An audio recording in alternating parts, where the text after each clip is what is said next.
नमस्कार सभी को, गुड इवनिंग टू ऑल। आज के इस संभाषा के सत्र में आज का हमारा विषय है। आज के सत्र में आज के इसमें हम लोग, जैसे मैडम ने सजेस्ट किया था, तो इसी के उपलक्ष्य में आज हम लोग सिस्ट को लेकर, ओवरियन सिस्ट को लेकर चर्चा करते हैं। ओवरियन सिस्ट, या जिसको आयुर्वेदिक परिभाषा में हम कह सकते हैं बीज कोश ग्रंथि। बीज कोश ग्रंथि ये आई थिंक बहुत ही कॉमन कंडीशन है, बहुत ही कॉमन डिसीज है। इस डिसीज का कारण एवं इसके उपचार को लेकर आज के इस सत्र में हम चर्चा करते हैं। तो चलिए आगे बढ़ते हैं। जैसे मैंने बताया कि ओवरियन सिस्ट ये नॉर्मल नहीं है। ओवरीज नॉर्मली जो काम करती है, अगर ओवरीज में कोई एक प्रकार से किसी हार्मोन्स के असंतुलन के कारण या कोई भी लाइक आयुर्वेद के तरीके से हम लोग सोचेंगे तो उसमें तो अलग अलग कारण मिल जाते हैं। कोई भी सिस्ट, कोई भी टाइप का एनलार्जमेंट, इट इज अ कफ दोष इन्वॉल्वमेंट। आपके शरीर में जहां पर भी आपको वृद्धिजन्य कोई भी लक्षण मिल रहा है तो आयुर्वेद के तरीके से उसको हम कफ वृद्धि कह सकते हैं। अभी जैसे कि हम सभी जानते हैं आर्तव स्त्रोतस, या जैसे गर्भाशय की क्रिया है और जो भी सारे काम गर्भाशय से रिलेटेड है, प्यूबर्टी है, प्रेगनेंसी, मेनोपॉज है, सभी प्रसूति है, इन सभी पर अपान वायु का यहाँ पे कंट्रोल होता है। तो जैसे कि कफ दोष के साथ अपान वायु की विकृति अगर होती है, अभी इसके साथ जैसे कि किसी महिलाओं में अलग अलग केसेस आते हैं, जैसे कि अभी किसी का वजन बड़ा होता है जिसमें हम मेद मांस दृष्टि का विचार करेंगे। हम सब जानते हैं कि कफ का मेद मांस के साथ बड़ा गहरा संबंध है। जैसे कफ बढ़ जाता है तो मांस मेद बढ़ जाता है, और इस प्रकार से यहाँ पर अगर उस महिला की पूरी हिस्ट्री लीजिएगा, गायनेक हिस्ट्री, ऑप्स हिस्ट्री लीजिएगा और आप एग्जामिनेशन करिएगा, अगर जरूरत पड़े आपको तो वहां पर आप इन्वेस्टिगेशंस भी कर सकती है। और ये सब करके फिर आगे जैसे आपको लगता है कि इसमें माउस मेद की दृष्टि है या माउस मेद अगर बड़ा होगा तो थोड़ा सा तरीका, हमारा जो प्लान है वो प्लान हम लोग बदल देंगे कि इसमें जैसे कि आपको विरेचन या मांस पाचन, मेद पाचन इस प्रकार से करना पड़ेगा। ज्यादा से ज्यादा वुमेन्स में फर्टाइल पीरियड में सिस्ट डेवलप होने के चांसेस ज्यादा बढ़ते हैं। सिस्ट अनेक अनेक प्रकार की है, जैसे कैंसरस होती है, नॉन कैंसरस होती है, पेनलेस होती है, कभी कभी पेट दर्द होता है, पीआईडी के साथ आते हैं, पीसीओडी में होता है। सो इस तरीके से अगर देखेंगे तो ये एक बड़ा ही टाइप हो जाएगा। जैसे एक नॉर्मली हम लोग देखते हैं ना कि हिमोरेजिक सिस्ट होती है, जिसमें हिमोरेजिक कार्पस ल्यूटियम जो कि ओवरियन सिस्ट का ही एक प्रकार है, ये ओवुलेशन के बाद बनती है और जिसके साथ फिर स्पॉन्टेनियस ब्लीडिंग स्टार्ट होती है। फॉलिकुलर सिस्ट एक अलग टाइप की सिस्ट है। ये मेंस्ट्रुअल साइकिल के दौरान जो ओवम ग्रो होता है इन सैक, जिसको हम लोग फॉलिकल कहते हैं, और जो कि ये लोकेट होता है ओवरीज के अंदर, और ये फॉलिकुलर जो सैक है ब्रेक होता है, ओपन होता है और ये एग रिलीज करता है। अगर ये फॉलिकल ब्रेक नहीं होता है तो इसके अंदर का जो फ्लूइड है ये जाकर कहीं पर गांठ बना देता है, जिसको हम लोग फॉलिकुलर सिस्ट बोल सकते हैं। तो सिस्ट यानी अभी आपने जैसे देखा कि फ्लूइड है यानी द्रव महाभूत, तो कफदोष द्रव महाभूत, पृथ्वी महाभूत, फिर इसको घनता आ जाती है तो ये घन बन जाता है, जिसको हम लोग आमतौर पर ग्रंथि, कफज ग्रंथि या सिस्ट के नाम से जानते हैं। दूसरी एक डर्मोइड सिस्ट करके आती है, जो एक सैक लाइक ग्रोथ है ओरिज के अंदर ही, और जिसमें फैट यानी देखिए मेद धातु आ गया, कुछ हेयर फॉलिकल्स या अलग अलग टिश्यूज भी होते हैं। दूसरी जो हम कई बार इसको डिस्कस करते हैं लाइक चॉकलेट सिस्ट, ये भी एक फ्लूइड ही है या क्लॉट ब्लड है, जो टार कलर का ब्लड, वहां पे थिक ब्लड कलर का जो होता है वो जम जाता है और ये जमने के कारण फिर उसको चॉकलेट के जैसे कलर आता है, जिसको हम लोग बोलते हैं चॉकलेट सिस्ट। पीसीओडी की जो गांठ होती है, जिसमें एक बहुत ही मतलब ओवरीज में बहुत ज्यादा प्रकार से छोटी छोटी ऐसे गांठें, स्मॉल सिस्ट बन जाती है और जिसके साथ फिर ओवरीज बड़ी हो जाती है।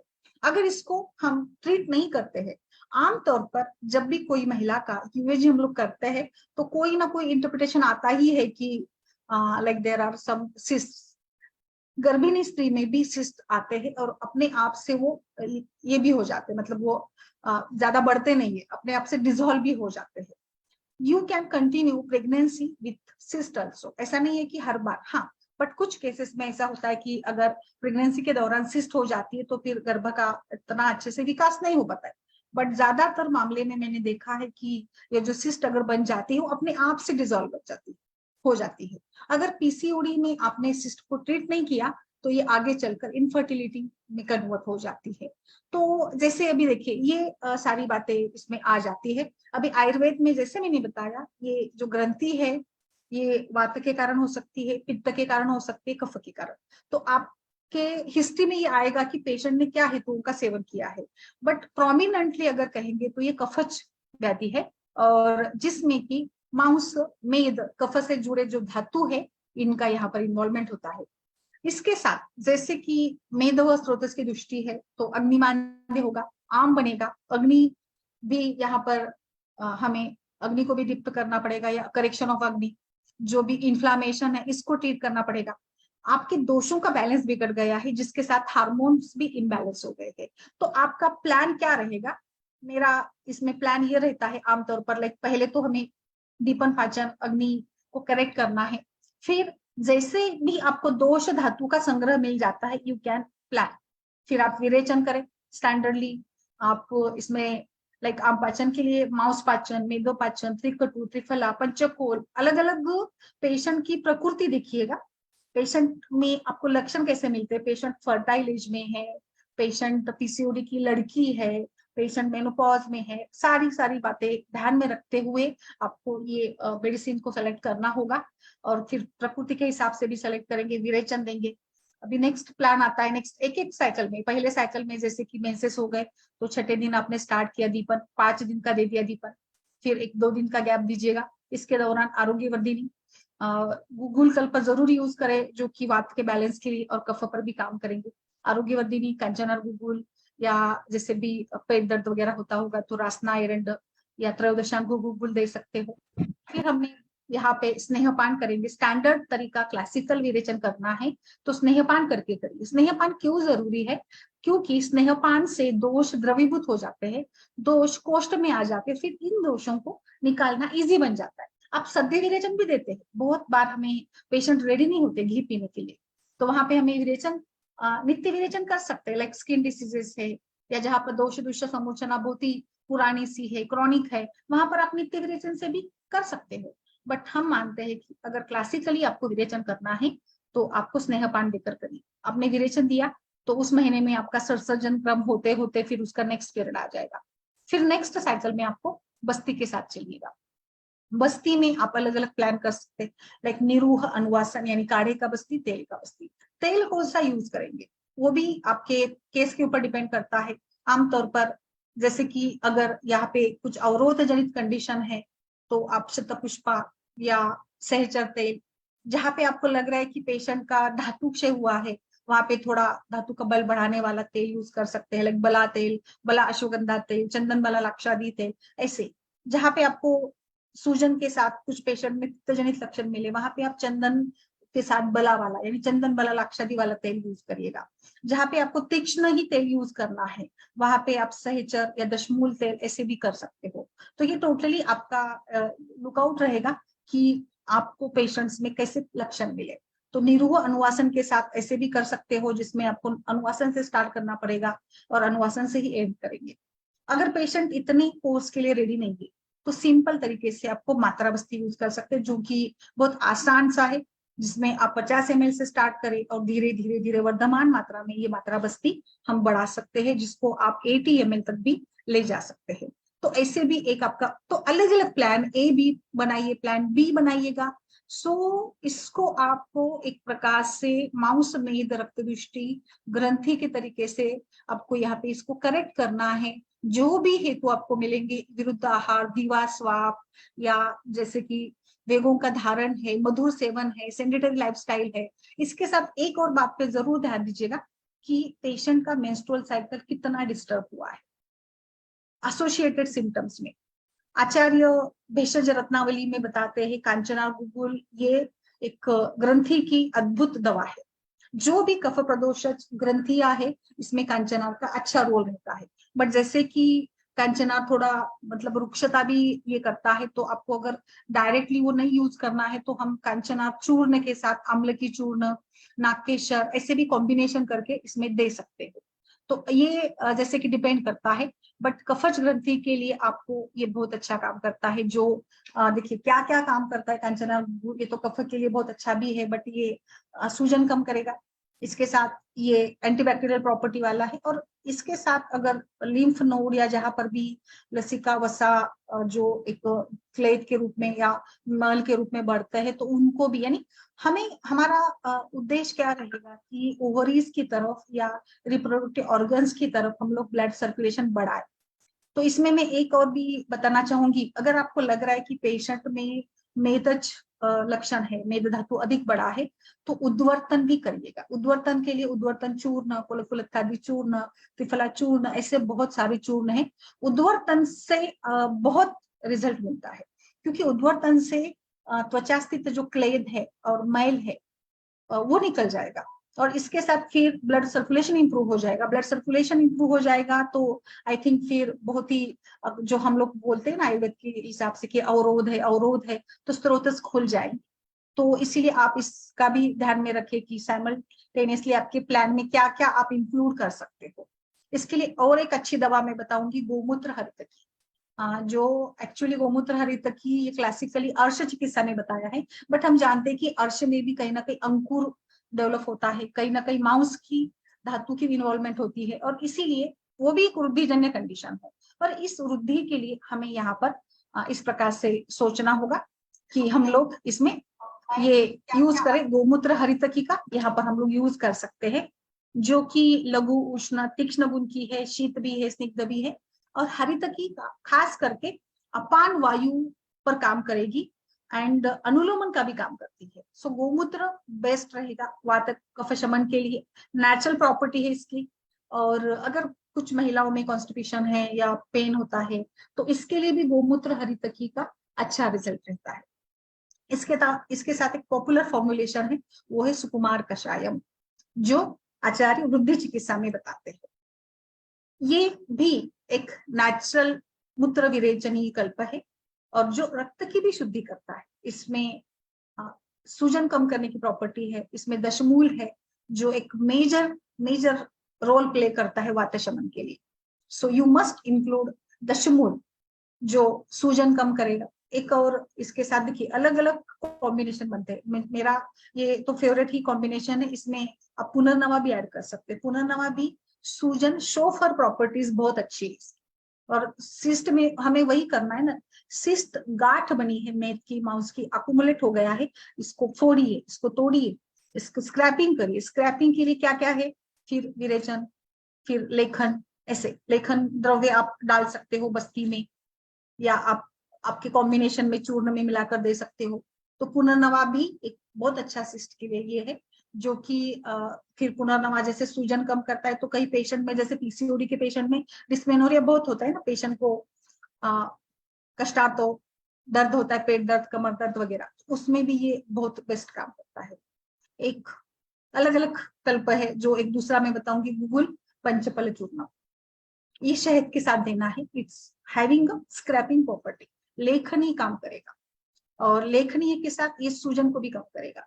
एक गूगल का रिमार्केबल कंट्रीब्यूशन रहेगा आपके इसमें, जो गूगल सूज, एनाल्जेसिक, लेखन, तीक्ष्ण गुण, अनुलोमन, कफ कम करेगा, मेद कम करेगा, रक्त को भी शुद्ध कराएगा, ब्लड प्यूरिफाइंग एजेंट है, और ये हृदय के लिए भी हितकारी बताएगा। सो आई थिंक कि गूगल का आपको जो भी ये मिले, यानी जो भी आपका फेवरेट कॉम्बिनेशन होगा, यू जरूर यूज करें, बिकॉज इट्स हैविंग ग्रेट लेखन property, scraping property. So I think population wise देखेंगे तो लार्ज पॉपुलेशन गायनेकोलॉजिकल इश्यूज में कंट्रीब्यूट करने वाला वो इश्यू है ओवरियन सिस्ट। और इस ओवरियन सिस्ट के लिए आप अलग अलग तरीके अपना सकते हैं। अभी मेरा कॉमन फॉर्मुलेशन मैंने बता दिया कि आई ऑलवेज सजेस्ट फॉर विरेचन, दीपन पाचन, विरेचन, और फिर हम इसमें बस्ती का भी यूज कर सकते हैं। बीज कोश ग्रंथि यानी ओवरियन सिस्ट, जो कि अलग अलग सिम्टम्स इसमें मिलेंगे, abdominal pain, lower back, dyspareunia, dysmenorrhoea, या अमेनोरिया भी कभी कभी रहता है। अभी अमेनोरिया देखिए, अभी ये मैंने डिस्मेनोरिया पॉइंट ऑफ व्यू से बताया, बट अमेनोरिया अगर रहेगा तो इसमें हमें विरेचन से भी रिजल्ट मिलता है। एक्चुअली क्या है ना कि अमेनोरिया में हमें पित्त को बढ़ाना होता है, यानी क्योंकि पित्त अग्निगुण का है तो मेंसेस के लिए अग्निगुण चाहिए। बट प्रैक्टिकल लेवल पर जाकर देखते हैं तो ऐसे रिजल्ट मिलता है कि विरेचन के बाद पेशेंट का मेंसेस आता है, यानी विरेचन से पित्त शमन हो जाता है। बट कहीं ना कहीं विरेचन का जो अपान वायु या बाकी धातु पर या अवरोध पर जो काम होता है वो अवरोध दूर करके वहां पर मेंसेस आ जाते हैं। तो अमेनोरिया में भी विरेचन का अद्भुत लाभ मिलता है। कुछ केसेस में मेनोरोजिया होता है, यानी ज्यादा ब्लीडिंग होती है और ब्रेस्ट टेंडरनेस भी होता है। मेनोरोजिया अगर है तो यहाँ पर हम उष्ण तीक्ष्ण गुण का कम उपयोग करके थोड़ा पित्त का शमन करेंगे, जिसमें कामदुधा, चंद्रकला, प्रवाल पंचामृत ऐसे प्रॉपर्टीज चुनेंगे। अभी ये भी ऐसे द्रव्य चुनेंगे हम जो कि इस वृद्धि पर भी काम करे, मतलब कफमेट पर भी काम करे और आपके पित्त पर भी काम करे। ऐसे कुछ कल्पों का हमें चुनाव करना पड़ेगा, जैसे कि तिवृत्त है, दंती है जो ग्रंथि के लिए अच्छे है, त्रिफला है, त्रिफला का सिंपल काढ़ा भी आप दे सकते हैं जो विरेचन भी करेगा और फिर लाइक आपके शमन चिकित्सा के रूप में भी होगा। त्रिफला कषाय आप दे सकते हो, त्रिफला कषाय के साथ पुनर्नवा गुग्गुल आप दे सकते हो, त्रिफला चूर्ण, आंवले की चूर्ण, नागकेशर, पुनर्नवा, इन सभी को कंबाइन करके आप दीजिएगा, वो भी एक शमन ट्रीटमेंट के लिए बहुत अच्छा है। त्रिफला मल्टीपल एक्शन से काम करेगा यहाँ पर, ये कफमेद को कम करेगा, वात का अनुलोमन करेगा, ये लेखन भी करेगा। So I think triphala is should be the best choice. और त्रिफला सिंपल है, ज्यादा महंगा भी नहीं है और आराम से आप इसको दे सकते हो। एक इसमें दूसरा भी कॉम्बिनेशन आप यूज कर सकते हैं विरेचन के लिए। तिवृत्त लेह तो आपको रेडीमेड मिलता है, आप अपना कॉम्बिनेशन के हिसाब से अगर करना चाहते हो तो तिवृत्त का काढ़ा बना सकते हो, जिसमें दंती 1 पार्ट, तिवृत्त 2 पार्ट और त्रिफला आप इसमें 4 पार्ट लेंगे। और इस सभी का काढ़ा आप प्रीफर कर सकते हो विरेचन के लिए। तो अलग अलग प्लान आपको इसमें करने पड़ेंगे, अलग अलग पॉइंट ऑफ व्यू से देखना पड़ेगा। अब अभी एक थोड़ा सा मैं और बताऊंगी इसमें कि अगर कोई गर्भिणी स्त्री आती है आपके पास सिस्ट को लेकर, और कई बार बल्कि यूट्रस भी महिलाओं में कॉमन होता है। बल्कि यूट्रस यानी कहीं ना कहीं सूजन है। कभी कभी एलोपैथी डॉक्टर्स तो ऐसे मतलब डरा भी देते हैं कि आपके गर्भाशय पर सूजन है वगैरह, सर्जरी करनी पड़ेगी। बहुत बार ये प्रश्न भी पूछा जाता है कि हम सिस्ट के लिए सर्जरी के साथ जाए क्या। तो I think it's your choice, cyst की साइज क्या है।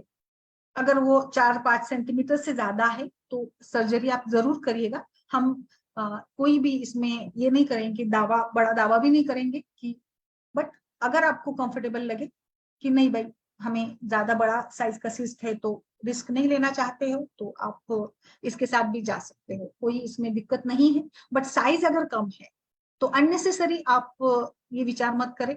और हम लोग आयुर्वेद से विरेचन देकर भी अच्छा काम कर सकते हैं। आप महिला के खान पान हिस्ट्री में जरूर देखें, इसमें आपको एस्ट्रोजन लेवल पर भी काम करना होगा। लाइक कई बार बी कॉम्प्लेक्स, बी डिफिशियंस होता है तो बी कॉम्प्लेक्स भी जरूरी है, जो कि एक प्रकार से एस्ट्रोजन पर काम करता है। जिंक बहुत अच्छे से अच्छा सिस्ट के लिए रोल प्ले करता है, क्योंकि जिंक वाला डाइट इम्यूनिटी बढ़ा देता है। और जो कि नॉर्मल सेल, यानी आपके शरीर में कोई एबनॉर्मल सेल ग्रोथ हो रही तो उसको नॉर्मलाइज करना होगा, उसको प्रिवेंट करना होगा। इस प्रिवेंशन के लिए, फ्री रेडिकल डैमेज के लिए आपको जिंक चाहिए। तो इस प्रकार से एंटीऑक्सीडेंट के रूप में भी विचार करें। विटामिन ई है और कई सारे जो विटामिन है एंटीऑक्सीडेंट प्ले, या खान पान के जो भी ये होते हैं प्रोडक्ट्स है, इसको भी आप जरूर इसमें देखें। अभी जैसे मैं बता रही थी कि मेनोरोजिया अगर साथ में हो तो पित्त शमन भी है, इसमें प्रद्रांतक चूर्ण, प्रद्रांतक वटी, पुनर्नवा मंडूर का भी अच्छा रोल रहता है। पुनर्नवा मंडूर भी आप सोचिए जहां पर आपको ज्यादा ब्लीडिंग लग रही है।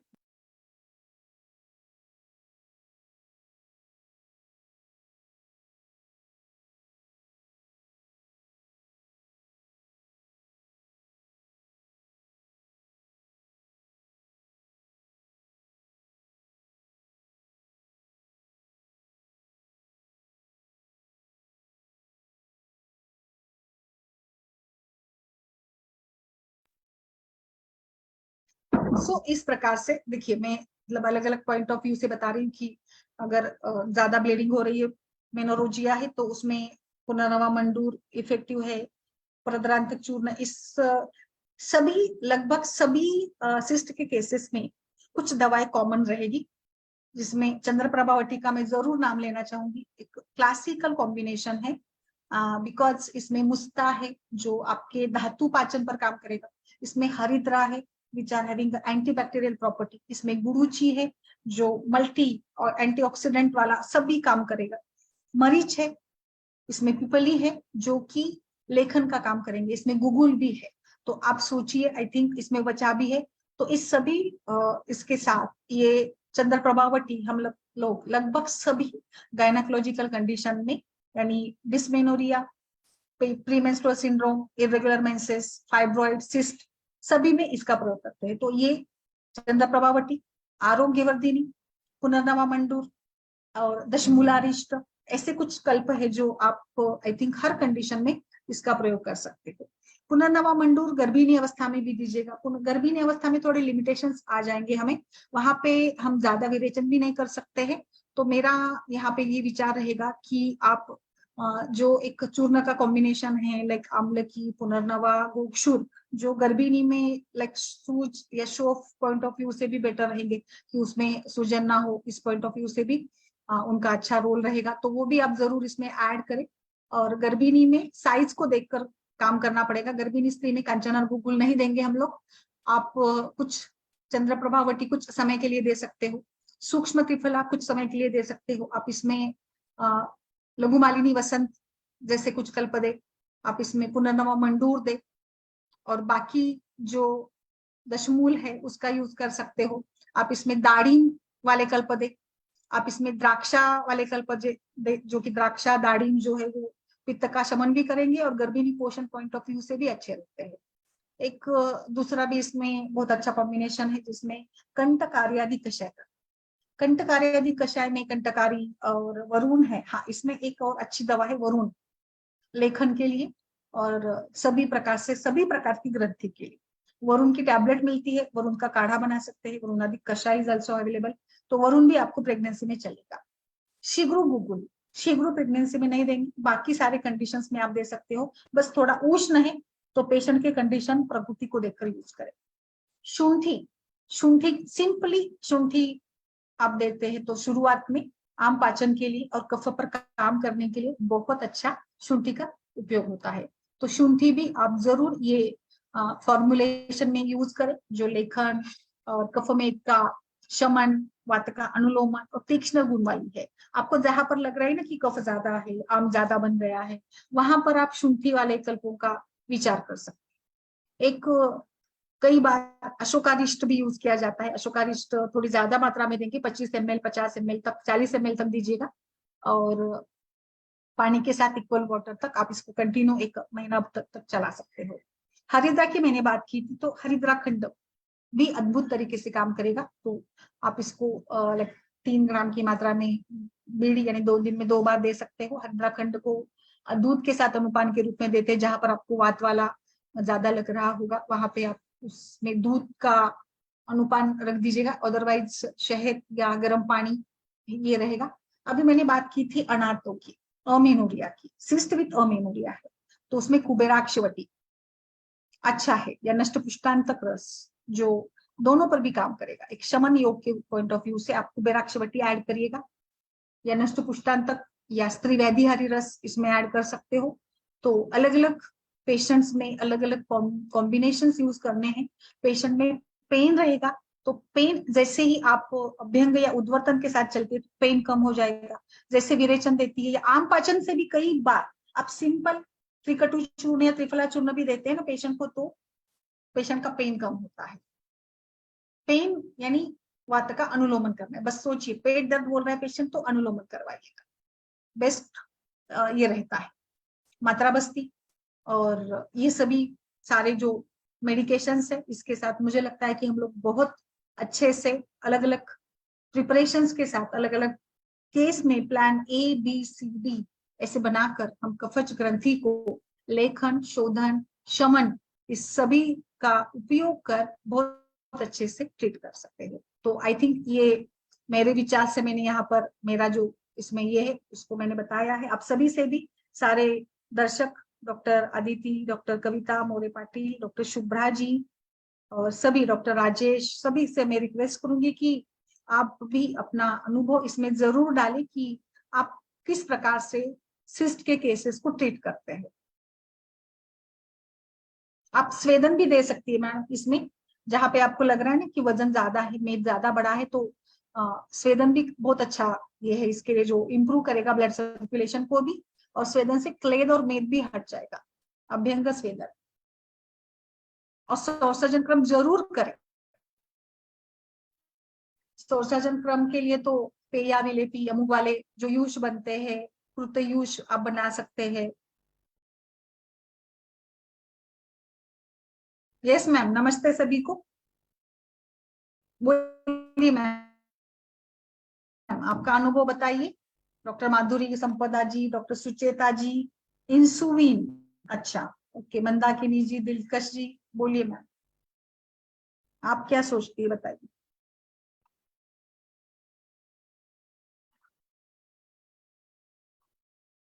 बोलिए माधुरी, सुचेता जी बोलिए मैडम। नमस्ते मैम। आप मैम अच्छी लग रही है, फ्रेश। खोलिए, आपका वीडियो ऑन करिए। हाँ जी मैम, नमस्ते। कल और आज में तो इतना फर्क दिख रहा है। अच्छा, उस दिन और उसमें, उस दिन तो मैं वैसे क्लिनिक में थी ना, आज घर पे हूँ, थोड़ा लाइटिंग का और चीजों का, बाल खुले हैं इसलिए। अच्छी लग रही है आज, एकदम स्मार्ट लग रही है। यस, बोलिए मैम, आपका अनुभव बोलिए। मैम मेरा अनुभव तो इसमें आरोग्य वर्धनी को लेकर ही है, जहाँ सिंपल सिस्ट है वहाँ मैं आरोग्य वर्धनी देती हूँ, और जहाँ पे एमेनोरिया है और सिंपल सिस्ट है, अभी मैं इतना ही करती हूँ। और उसमें मुझे मिल जाते हैं रिजल्ट्स लगभग 3 महीने के बाद। अच्छा, अभी तक तो यही है मेरा। और साथ में यदि पेन हो तो वही भात का रोमन जैसे हिंगू बिचादी से मैं करने की कोशिश करती हूँ। फिर पता नहीं चलता मैम, फिर फॉलो अप के लिए कई बार पेशेंट नहीं आता तो आगे नहीं पता चलता। अच्छा, पर अच्छा, मेरी एक गाइडेंस ये मैंने आपसे लेनी थी कि जैसे हमारा जो छोटे क्लिनिक्स होते हैं जहाँ पर, वहां पर हमारे पास विरेचन या ये देने का नहीं रहता, हम वहां पर फिर मेडिसिन के साथ कैसे कर सकते हैं यही प्लान, जैसे हमने किया कि दीपन पाचन से स्टार्ट यदि हम करें तो हम वहां पे विद मेडिसिन में, जैसे बहुत सारी मेडिसिन अपने क्लिनिक्स में हम नहीं रख सकते, यस, तो दीपन पाचन में कैसे शुरू करें, और यदि हम पंचकर्मा के थ्रू विरेचन नहीं दे सकते तो हम कौन सी ऐसे मेडिसिन रखें कि जहां हमने संसर्जन कर्म भी करवा दिया और उसका डाइट प्लान भी थोड़ा सा कर दिया और विरेचन भी हो गया। अच्छा, देखिए जहां मैम, हाँ यस यस, मैं समझ रही हूँ। यस, जैसे आप ये कहना चाहती है ना कि आपका सेटअप नहीं है तो कैसे काम करे। हाँ जी, हाँ जी। ओके, चलिए, तो मैं, आप सभी डॉक्टर्स हैं हमारे साथ जिनके शायद डॉक्टर माधुरी जी है। माधुरी बताइए, उनके पास, वो मुंबई में प्रैक्टिस करती है, तो उनके पास भी ऐसे पेशेंट्स आते हैं कि जो विरेचन नहीं करवाना चाहते, या तो आप बताइए मैम, डॉक्टर माधुरी। नमस्ते मैम, नमस्ते नमस्ते, मैम। बोलिए। मैं भी मुंबई में ही प्रैक्टिस करती हूँ मैम। मेरा भी छोटा ही क्लिनिक है, तो मैं कोई पंचकर्मा नहीं रखती हूँ, पर विरेचन अगर करना है तो मैम फिर मैं क्या करती हूँ, महातिक्त घृत ऐसे बोलती हूँ लेने के लिए 2-2 चम्मच। मैं वर्तमान मात्रा वगैरह नहीं बोलती हूँ मैम, 2 या 3 चम्मच सुबह शाम ले लो, 3-4 दिन ऐसे कंटिन्यूअस। और फिर मैं कोई बोलते हैं ना गोली है विरेचन वटी, या इच्छा पे गिरस आदि गोली, या बोलते हैं ना अविपत्ति कर चूर्ण, मैं ऐसा ऐसे विरेचन देती हूँ, फिर थोड़ा थोड़ा करके मृदु विरेचन करके। मैम मेरा तो ऐसे, क्योंकि फिर है ना ये त्रिवृत लेहम ऐसे सुबह छुट्टी के दिन बोलते हैं, फिर अभी ले लो सुबह आप खाली पेट, और फिर संसर्जन क्रम 1-2 दिन का बोल देती हूँ, फिर वो बताते हैं इतने इतने देगा विरेचन ही, मतलब ऐसे।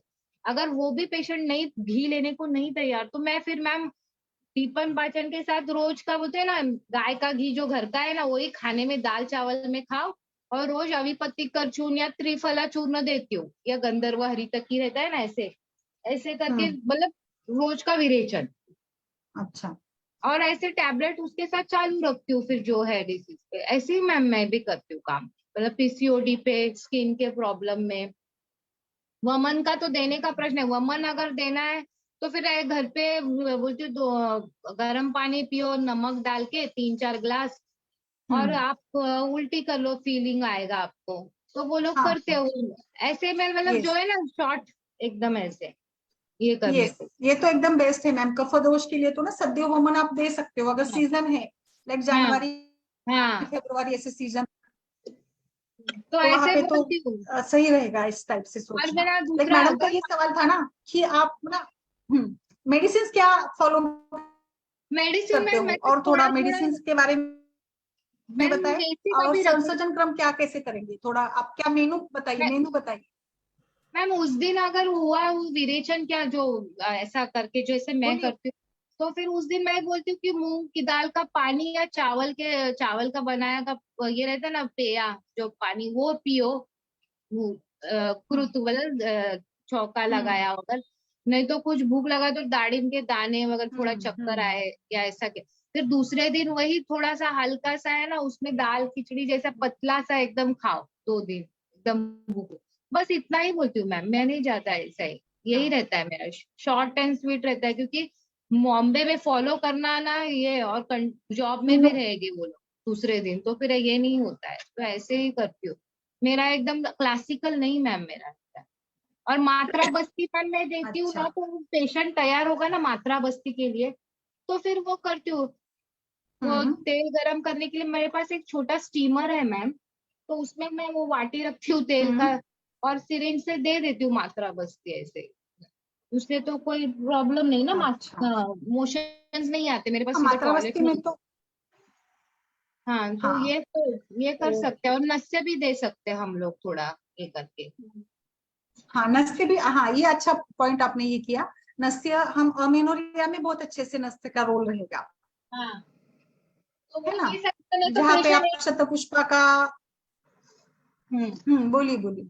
वो मैम वो नस्य दे सकते हैं, और कभी कभी पेशेंट बोलता है ना रोज का हमको अफोर्ड नहीं करते, एक दिन सिखा देते फिर घर पे हम अपने तरफ से तेल लेने का चार्ज लगाने का, और बाकी सिखाने का, ऐसे हेड रख के ये ले लो रोज का आप ही खुद डालो फिर क्या ऐसे करने का हम्म। ऐसे। और मैम टैबलेट में है ना बेसिक आरोग्यवर्धिनी, चंद्रप्रभा, शंखवटी, प्रवाल पंचामृत, और थोड़े हम्म। गूगल कल्प रहते हैं ना ओक्षुरादि योगराज वगैरह, ये सब हाँ, रखने पड़ते हैं थोड़े थोड़े, तो स्टार्टिंग में 100 ग्राम तो रखना ही चाहिए, स्टार्टिंग जिसने निकाला है वो थोड़ा। Yes yes. और चूर्ण में अविपत्ति का त्रिफला, सितोपलादी, तालिसादी, ये बेसिक तो अच्छा। रखिए 4 ये। हाँ, वो तो लगेंगे ही लगेंगे, अभी हाँ बत्ती कर लगेगा, हमारे पास अभी बत्ती कर होना ही चाहिए। हाँ, और त्रिफला चूर्ण और सितोपलादी तालिसादी चूर्ण, ये तो रखने चाहिए। और ना यस। आरोग्यवर्धी, गंधक रसायन, शंखवटी, चंद्रप्रभा, ज्येष्ठ मधुवती, ऐसा सब रखना चाहिए मैम। अच्छा, बिल्कुल बिल्कुल। और जैसे जैसे प्रैक्टिस तो समझ आएगा ना कि अभी ये चाहिए, कॉमन ड्रग हमारे पास रखना चाहिए, कामदूदा, प्रवाल पंचामृत, फिर यस, पुनर्नवादि, दूध घुघु, शेखर है, योगराज, पुनर्नवा है, और पुष्यानुक चूर्ण नाक्षादी। रखेंगे, फलभृत रखेंगे, हाँ ऐसा, ये जो बेसिक है, अशोकादि। जो लेडीज अशोका अशोका चूर्ण या अशोकावटी आती है, ऐसे जो जहां कुछ है पर वो आपको रख। लगता है कृमि कुठा रस भी रखेंगे, जहां पर जरूरत पड़े ना कृमि हाँ, चिकित्सा और के लिए। पाचक योग मैम, पाचक योग रखने चाहिए बस। यस यस, एग्जैक्टली, पाचक योग तो इसमें बहुत अच्छा रोल है। आप शायद पता नहीं होगा सुचिता जी को, लाइक ना पाचन का एक कंसेप्ट जो है, रस पाचन, मांस पाचन, मेदो पाचन वाला, तो वो धीरे धीरे आप समझ जाएंगे। आप जानते हैं क्या पाचन के बारे में मैम, हाँ दीपन जी पाचन मैम। के बारे में? हाँ जी हाँ हाँ जी, जो पाचन करे वो द्रव्य जो दीपन नहीं करते, अग्नि प्रदीप नहीं हाँ, करते, बट पाचन करते हैं। ये मेरे ख्याल से एग्जैक्ट, ज्वर ज्वर के उसमें है चैप्टर में। हाँ बस, यस बिल्कुल, यस ज्वर में है ये। हाँ जी हाँ जी, ज्वर में।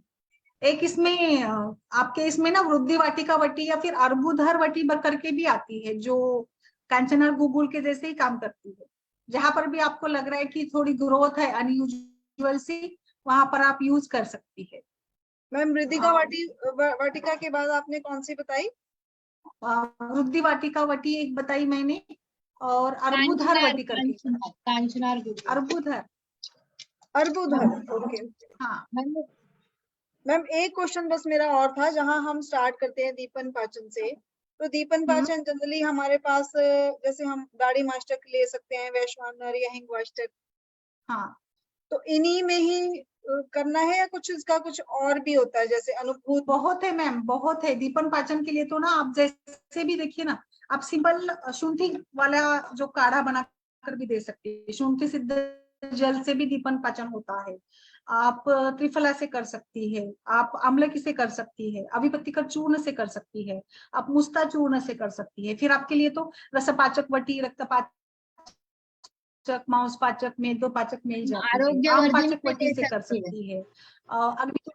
हाँ, अग्नितुंडी है, वैश्वानर वटी है, इतने सारे कल्प है। एक दिन मैंने मतलब लिया है ऑलरेडी दीपन पाचन वाले सेशंस, बट अगर आप चाहे तो फिर से एक बार हम लोग दीपन पाचन का भी कंसेप्ट पढ़ते हैं कि जिसमें क्या आपके पास ऑप्शन रहेगा। अजमोदादी चूर्ण है, लवन भास्कर चूर्ण है, सौभाग्य शुंठी पाक भी करे काम करती है, और दाढ़ी मास्टक के साथ दाढ़ी चूर्ण भी करता है, दीपन पाचन का काम वो भी करेगा। मुझे लगता है कि हमारे पास इतने चॉइसेस है कि जो दीपन पाचन थोड़ा थोड़ा कर ही लेते हैं रोगी।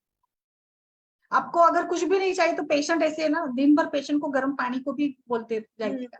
जो पेशेंट में से आम दिख रहा है ज्यादा, तो पानी, नॉर्मल पानी ना पिए, गर्म पानी का ही यूज करे तो बेस्ट ही रहेगा। अपने आप धीरे धीरे उसका मेद का विलेन होता रहेगा गर्म पानी पीने से। और खान पान की आदतों के बारे में तो बिल्कुल करना ही पड़ेगा, चेंजेस तो लाने ही पड़ेगा। मंदाकिनी जी बोलिए मैम, आपका भी अनुभव। संपदा जी, डॉक्टर संपदा, डॉक्टर मंदाकिनी, आपके भी विचार में जो भी सिस्ट को लेकर आपका जो भी अनुभव है वो शेयर करिए प्लीज। अजमोदा भी चूर्ण भी अच्छा होता है, अजमोदा सिंपल है। और मैं बताऊं आपको सुचेता जी, आप ना घर में जो भी, हर घर में जीरा और अजवाइन, इलायची, लौंग, ये सारे मसाले होते ही है ना, तो इनका भी आप ना पानी में भिगो कर, जैसे जीरक तो इतना सुंदर काम करेगा ना, आप जीरक का दरिष्ट या जीरक को पानी में भिगो कर स्मैश करके उसका जो ये होता है ना हीम या फांड के रूप में देते हो, तो वो भी सुंदर तरीके से अजीर्ण, अरुचि, अग्निमांद, पेट दर्द सभी के लिए काम करेगा। अजवाइन भी वैसे ही दे सकते हो आप, जीरा, अजवाइन, धनिया तीनों घर में रहते हैं, तो उसका तो बेस्ट बन जाता है, मुस्ता वाटर बेस्ट बनता है, वो भी आप दे सकते। ठीक है मैम। सुचिता मैम कहाँ प्रैक्टिस करती है? आई मैम थिंक मैं ना पंचकुला में करती हूँ, पंचकुला हरियाणा, चंडीगढ़ के पास। हरियाणा। अच्छा अच्छा। और बोलिए मैम मंदाकिनी जी, डॉक्टर संपदा।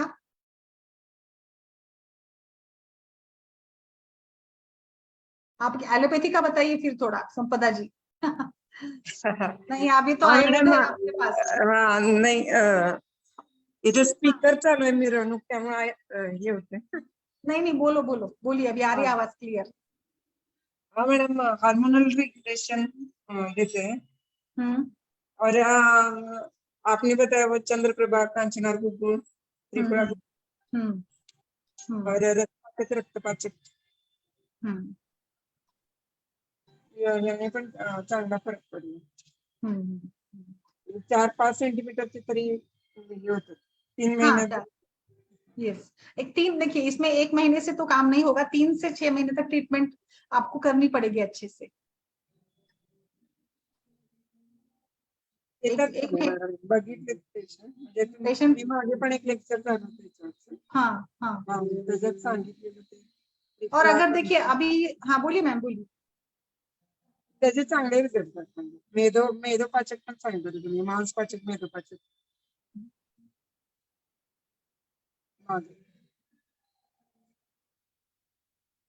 आप जब तक ना ये आम पाचन, पेट दर्द कम नहीं करेंगी और थोड़ी सिस्ट की साइज कम नहीं करेंगी, तो आगे आपको इनफर्टिलिटी का भी केस ये नहीं होगा।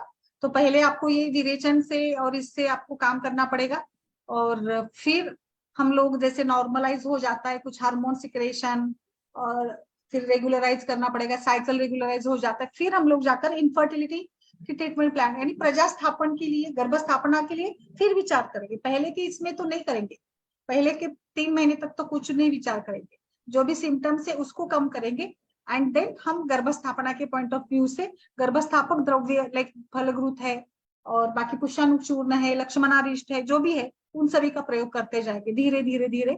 जैसे हमारी ट्रीटमेंट सक्सेसफुल बनती जाती है वैसे वैसे फिर हम लोग इसमें अपना आगे बढ़ते जाए।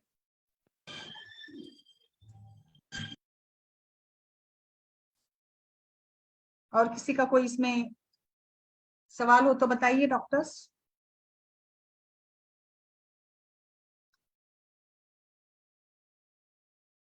इसके पतंजलि के भी आते हैं ना सिस्टोग्रीट वगैरह करके टैबलेट्स, इसके लिए खास करके ना ट्यूमर्स के लिए, ग्रोथ के लिए।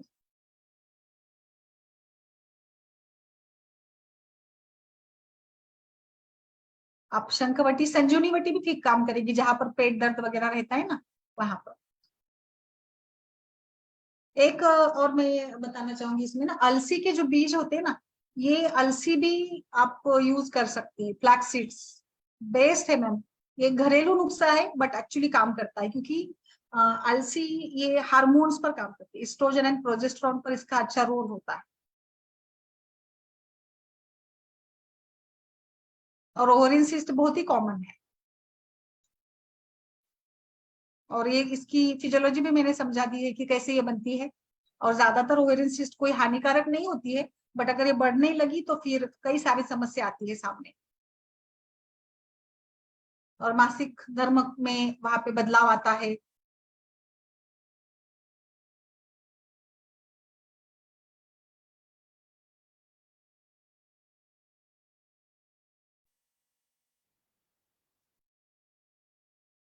इसमें फास्ट फूड वगैरह, अगर लड़की वगैरह हो तो उसमें फास्ट फूड का भी देखिए, लाइक उसको तो कम करवाना पड़ेगा।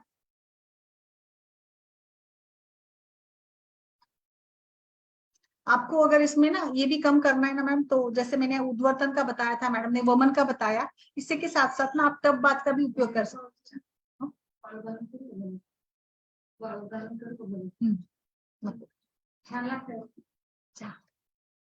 सेंधा नमक टब में लेकर ना गर्म पानी में डालकर उसमें आप पेशेंट को ये करिएगा टब बात के जैसे ना, तो कमर दर्द में आराम मिलता है। अच्छा, सिकाई भी कर सकते हैं गर्म पानी से।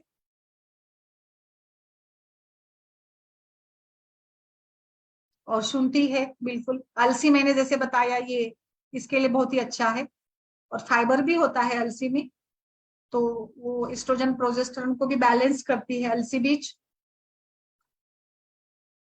तो वो भी आप घरेलू उपचार के रूप में बता सकते हैं। प्रणाम मैम। लो ए में अभी ये एक सवाल मैं पूछती हूँ, डॉक्टर रीचा जी ने पूछा है, शमन चिकित्सा में लो एमएच में कैसे विचार करें, बताइए लो एमएच के लिए क्या देंगे। अभी हमने कई बार डिस्कस किया है लो एमएच को, आप सभी लोग बता सकते हैं, बताइए मैम।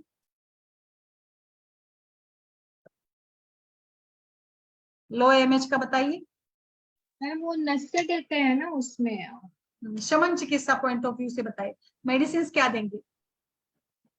मैम वो तो सुवर्ण कल्प दे सकते, सुवर्ण वसंत मालती। और शतावरी और इसका पाक दे सकते हो, शतावरी क्षीर पाक। पीचू, योनि पीचू रहेगा, ये तो पंचकर्म नहीं, बट और मेडिसिन क्या देंगे मैम बताइए। मॅडम फलद्रुत पत्रावस्ती यस, आणि शिवलिंगी पुत्रंजीवी शतावरी आणि वंगभस्म येस, आणि हाँ गुरुची पण मागे सांगितलं होतं तुम्ही। येस, गुरुची पण गेलोय सर शतपुष्प आणि चंद्रप्रभा छान रिझल्ट आहेत। फलद्रुत मात्रावस्थीचं तर एकदम छान आहे, खूपच सुंदर आहे। फलद्रुत तर प्यायला पण द्यायचं, पीने को भी दे सकते हो, मात्रावस्थी भी दे सकते हो। शतावरी भी वेरी गुड, और दाड़िम भी दे सकते हो मैम, दाड़िम दाड़िम भी दे सकते हो ऋचा जी। शतावरी गुलम करके एक कल्प मैंने पढ़ाया था, वो भी काफी अच्छा काम करता है। आप पेशेंट को मेंटली स्ट्रेस फ्री बनाइएगा, शिरोधारा या सारस्वतारिष्टम, ऐसे महानारायण तेल का अभ्यंग वगैरह भी करवा सकते हो। तो यहाँ पे धातु पोषण करवाना है एक्चुअली आपको, रसायन पॉइंट ऑफ व्यू से देखिएगा, जीवनीय ब्रूहणीय गण जो है उसका विचार इसमें जरूर करें एएमएच के लिए। तो शोधन करने के बाद ही आपको रिजल्ट मिलेगा, तो शोधन पहले करके ही फिर शमन चिकित्सा की तरफ जाइए। दीपन, पाचन, फिर विरेचन, फिर बस्ती, और फिर हम लोग शमन चिकित्सा के साथ चलेंगे। ओके, यस मैम, बहुत सारे हैं इसमें। कल्पना, अश्वगंधा, शतावरी, शीलाजीत वटी, चंद्रप्रभा भी चलवा दीजिएगा। बट ये क्षीरपाक जो है, अश्वगंधा, शतावरी, बला, ब्राह्मी, गोक्षूर, पुनर्नवा डालकर वाला, वो काफी सुंदर काम करता है। रसायन करिए पेशेंट का, धातु बल बढ़ाइए। लघु मानिनी वसंत, मधुमालिनी वसंत वगैरह भी बेस्ट काम करते हैं लो एमएच के लिए।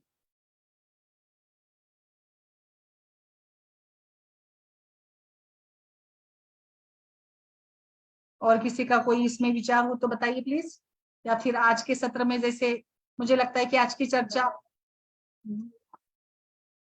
एक अलग तरीके से आप इसको ना, हाँ मंदाकिनी जी बोलिए, मैम डॉक्टर मंदाकिनी बोलिए,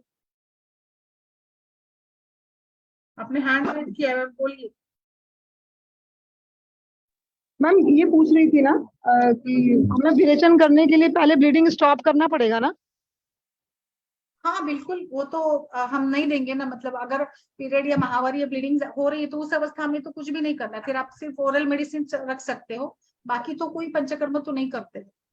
छठे दिन, वैसे मैंने बताया ना, छठे दिन से लाइक पीरियड स्टॉप हो गया तो छठे दिन के बाद पॉलीमेनोरिया मैम, पॉलीमेनोरिया है तो ऐसे करके नहीं, तो फिर तो नहीं देना चाहिए विरेचन, तो आई डोंट थिंक शामक देना चाहिए। चिकित्सा देते हैं ना, फिर उसके बाद शामक जो है दीजिएगा, आप ना घृतपान करवा सकती है, वासा घृतपान करवाइएगा, मात्रा बस्ती दे सकती है आप, बट विरेचन नहीं। चंदन बला की मात्रा बस्ती दे सकती है वहां पर, आपको तीसरे दिन रिजल्ट मिलेगा वासा घृतपान से। और चंदन बला लाक्षादी का या वासा घृत का भी आप अगर ये देती है ना बस्ती, तो भी आपको तीसरे दिन रिजल्ट मिलेगा ऐसे।